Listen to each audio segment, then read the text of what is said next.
Before we start, I would want you to hit that red subscribe button so you never miss out on any of our videos. Hey guys, what's up? Welcome back to Boss Trends. Here are 8 of the most weird or pointless trends of all time. Number 8, Twitter pylons.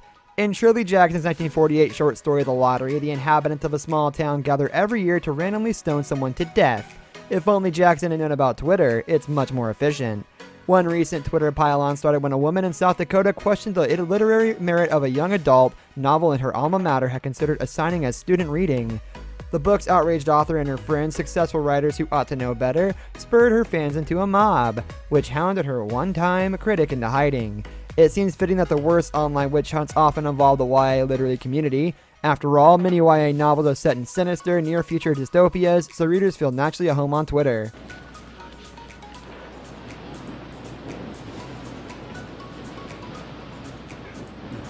Number 7, at-home DNA tests. Just did a DNA test. Turns out I'm 100% a moron who should have thought a little harder about the privacy implications of the at-home genetic testing boom. While sales are finally starting to slow, the last 3 years have been a bonanza for the genomics industry. More than 26 million people have shelled out for DNA kits from companies such as 23andMe and Ancestry. Some have discovered siblings they never knew they had, others that they are 0.5% Native American and promptly started referring to themselves as a woman of color. I discovered little of interest, but now my intimate information is stuck on a database forever, governed by an ambiguous privacy policy and getting shared with all number of third parties. And I didn't just comprise my own privacy. If you do a DNA test, your relatives become easily identifiable, which means I'll have a much harder time forging a successful career as a serial killer. Unfortunate. Slot. Put 8 to 10 milliliters. Number 6, ugly shoes. Style-wise, we made some weird calls in the 2010s. It was a decade of fast fashion, of festival wear on the forehead donut. You didn't forget the forehead donut, did you? Yet, throughout the trend, we truly most consistently went ham for ugly shoes. It started with Jeffrey Campbell Leadus in 2010, the hipster girls platform clodhopper of choice. The Mayans predicted the end of the world in 2012. Instead, we all bought sneaker wedges in 2013. There began a craze for floor-lined Birkenstock-style sandals, and after that, things pretty much became a collective fever dream of bejeweled Crocs.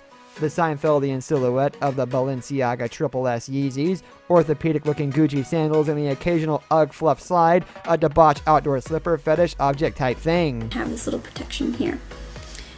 So the heel itself it's made out of wood, not plastic.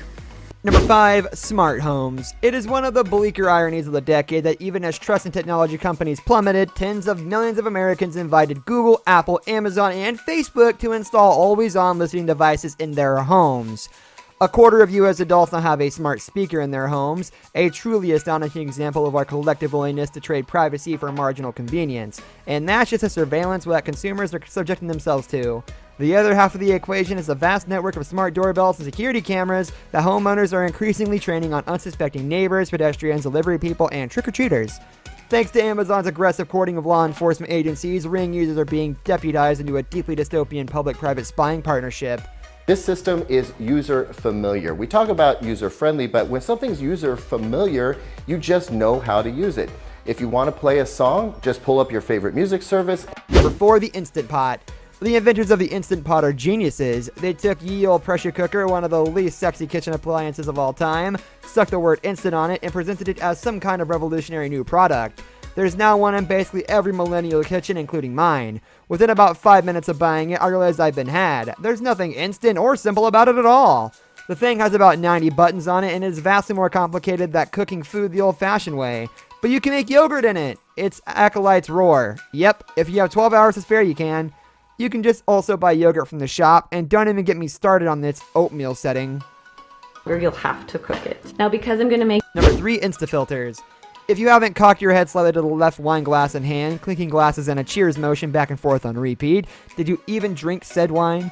Is your kid even cute without that cow filter on their face? If you have had to ask yourself these questions, you're not alone. Face filters weren't made in the last decade. People have been taking sepia-tone photos since the beginning of being alternative. But the 2010s was the decade in which face filters ruined everything, including your self-worth. Some cameras automatically blur over your imperfections when you try to take a selfie. Mystery over the aging process has gone out the window. If you want to know whether Bay is a keeper in 2019, just whack their photo into FaceApp.